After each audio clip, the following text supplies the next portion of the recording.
بتحلم تمتلك اول بيت ليك هنا في اونتاريو بس مش عارف تبدا منين؟ ما تقلقش، انت مش لوحدك. شراء اول بيت خطوه كبيره، وانا هنا عشان اساعدك في كل خطوه. انا هاني ادم، خبره اكتر من 35 سنه في مجال العقارات في كندا، مصر والخليج. ساعدت عدد كبير جدا من المشترين لاول مره يعدوا للرحله المثيره دي. النهارده هبسط لك كل حاجه بشكل سهل وواضح ومناسب لسوق العقارات في اونتاريو. يلا نبدا. قبل ما ندخل في التفاصيل خلينا نبدا بسؤال: ليه عاوز تشتري بيت؟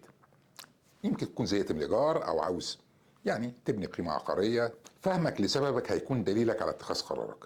امتلاك البيت استثمار، بس في نفس الوقت هو التزام. في اونتاريو سوق العقارات ممكن يكون تنافسي، فوجود هدف واضح هو اول خطوه للنجاح.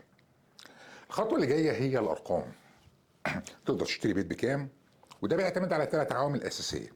اول حاجه دخلك، مدخراتك للدفعه الاولى، وكمان الكريدت سكور بتاعك.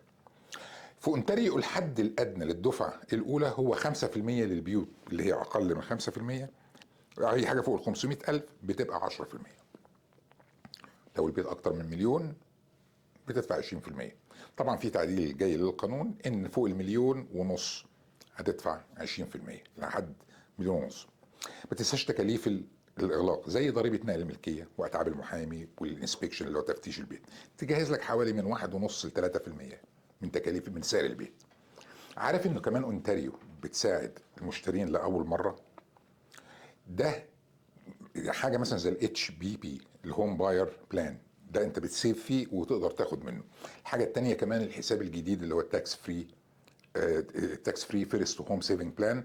ده بيسمح لك انك توفر لحد 40,000 دولار للدفعه الاولى بدون ضرائب. البرامج دي بتفرق كتير، فنتكلم مع المورجج ادفايزر بتاعك او وكيلك العقاري عشان تعرف اذا كنت انت مؤهل انك تستمتع بالبرامج دي ولا لا. كمان لازم تحدد ميزانيتك. الخطوه اللي بعد كده هي انك تتاكد انك انت بري ابروفد للمورجج. ده بيوري البائع انك انت راجل جد او ست مجموعه اسره جاده، ويوضح قد ايه تقدر تستلف. كمان علشان تلاقي احسن اسعار وشروط، خلي بالك ان البري ابروفال ده مش ضمان ولكنه نقطه بدايه قويه. طيب دلوقتي بقى نروح للجزء الممتع في الموضوع: اختيار الموقع المثالي. عايز تكون قريب من شغلك، ولا عاوز مدارس كويسه، ولا وسائل مواصلات عامه؟ فكر في اسلوب حياتك واولوياتك. كل مدينه وحي في اونتاريو له طابع الخاص. اللي بيسكن في حته مثلا زي ميلتون مش زي اللي بيسكن في داون تاون تورونتو. اوكي، اعمل بحث وزور المناطق اللي بتفكر فيها. شراء اول بيت بيكون اسهل مع الدليل الصح. وكيل عقارات متمكن ممكن يساعدك تلاقي لستة بيوت مناسبة، تتفاوض على أسعاره وتتعامل مع الأوراق، بالذات لما تشتغل مع محترف ذو خبرة. هيكون عندك شخص في صفك بيعرف السوق كويس قوي. وهنا بيجي دوري كمساعد للمشتريين لأول مرة، هي شغفي. لما تلاقي البيت اللي بتحلم بيه وكيلك العقاري هيساعدك تقدم عرض. ما تحبش البيت، سيبه هو يشتغل. لو اتقبل هتشتغل على شويه خطوات اخيره زي الانسبكشن، زي انك تامين المورجج، انك تتمم الصفقه.